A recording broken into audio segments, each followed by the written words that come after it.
വരുന്ന നിയമസഭാ തെരഞ്ഞെടുപ്പിൽ പാർട്ടി പറഞ്ഞാൽ മത്സരിക്കാൻ തയ്യാറാണോ? അതോടൊപ്പം കഴിഞ്ഞ നിയമസഭാ തെരഞ്ഞെടുപ്പിൽ മത്സരിച്ച സമയത്ത് തോൽവി ഉണ്ടായെങ്കിൽ പോലും ഒരു വലിയ മേജർ സെറ്റ്ബാക്ക് ഉണ്ടാക്കാൻ കഴിഞ്ഞു എന്നുള്ളൊരു പ്രതീക്ഷ അങ്ങേക്കുണ്ടോ? ഞാൻ അടിസ്ഥാനപരമായിട്ട് കോൺഗ്രസ്സുകാരനാണ്. 14 വയസ്സിൽ KSU ചേർന്നതാണ്. ഞാൻ തെരഞ്ഞെടുപ്പ് മത്സരിക്കാൻ വന്നതേ അല്ല. എൻ്റെ അമ്മയെ നോക്കാനായിട്ട് അപ്പോൾ ദീർഘകാലം നോക്കേണ്ടി വരുമെന്ന് പറഞ്ഞ് ജോലി വിട്ടിട്ട് ഇവിടെ വന്ന് നിന്നാണ്. ഇവിടെ നിന്നപ്പോൾ എന്നെ പ്രൊഫഷണൽ കോൺഗ്രസിൻ്റെ സംസ്ഥാന പ്രസിഡൻ്റാക്കി. ഞാൻ ഒരിക്കൽ രാഷ്ട്രീയത്തിൽ മാറി നിന്നിട്ടില്ല. ഈ എല്ലാ നേതാക്കന്മാരുമായിട്ട് സ്ഥിരബന്ധവും കോൺഗ്രസ് പാർട്ടിയെ സാങ്കേതിക രംഗങ്ങൾ സഹായിക്കുന്ന ആളായിരുന്നു. അപ്പോൾ എന്നോട് തെരഞ്ഞെടുപ്പ് നിൽക്കാൻ പറഞ്ഞുകൊണ്ട് നിന്നതാണ്. ഞാൻ അങ്ങോട്ട് സീറ്റ് ചോദിച്ചതല്ലേ.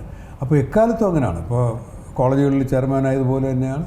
പാർട്ടിക്ക് ആവശ്യം വന്നാൽ തെരഞ്ഞെടുപ്പ് നിൽക്കും, വേണ്ടെന്ന് പറഞ്ഞാൽ നിൽക്കാത്ത ആളെന്ന് തന്നെ. അതോ ഇനിയിപ്പോൾ കോൺഗ്രസിന് പിന്നിൽ നിന്നോട്ട് ഒരു സപ്പോർട്ട് കൊടുക്കാം, അങ്ങനെ ഒരു ധാരണയുണ്ടോ? അത് പാർട്ടിയാണ് തീരുമാനിക്കും. ഇപ്പോൾ ഞാനിപ്പോഴും ജോലി ചെയ്യുന്ന ആളാണ്. ഞാൻ ഫുൾ ടൈം രാഷ്ട്രീയക്കാരനല്ല. ഞാനിപ്പോഴും കേരള ഹെൽത്ത് യൂണിവേഴ്സിറ്റിയുടെ പ്രൊഫസറാണ്. ഡോക്ടർമാരെ പഠിപ്പിക്കുന്നുണ്ട്. ഒരു ഇൻ്റർനാഷണൽ സംഘടനയുടെ ഒരു അന്തർദേശീയ പ്രസ്ഥാനത്തിൻ്റെ ഏഷ്യ പസഫിക് ഡയറക്ടറാണ്. രാഷ്ട്രീയം കൂടെ. അങ്ങേ UN നിന്ന് കേരളത്തിലേക്ക് കൊണ്ടുവന്നിരുന്ന സമയത്ത് ഉമ്മൻചാണ്ടി മുഖ്യമന്ത്രി ആയി കഴിഞ്ഞാൽ അങ്ങേക്ക് ആരോഗ്യമന്ത്രി പദം കിട്ടുമെന്നുള്ള വലിയ കാഴ്ചപ്പാടൊക്കെ ഉണ്ടായി. അല്ല, അത് സംഭവിച്ചെന്ന് പറഞ്ഞാൽ കഴിഞ്ഞ പ്രാവശ്യം മുല്ലപ്പള്ളി സാറാണ് അത് പറഞ്ഞത്.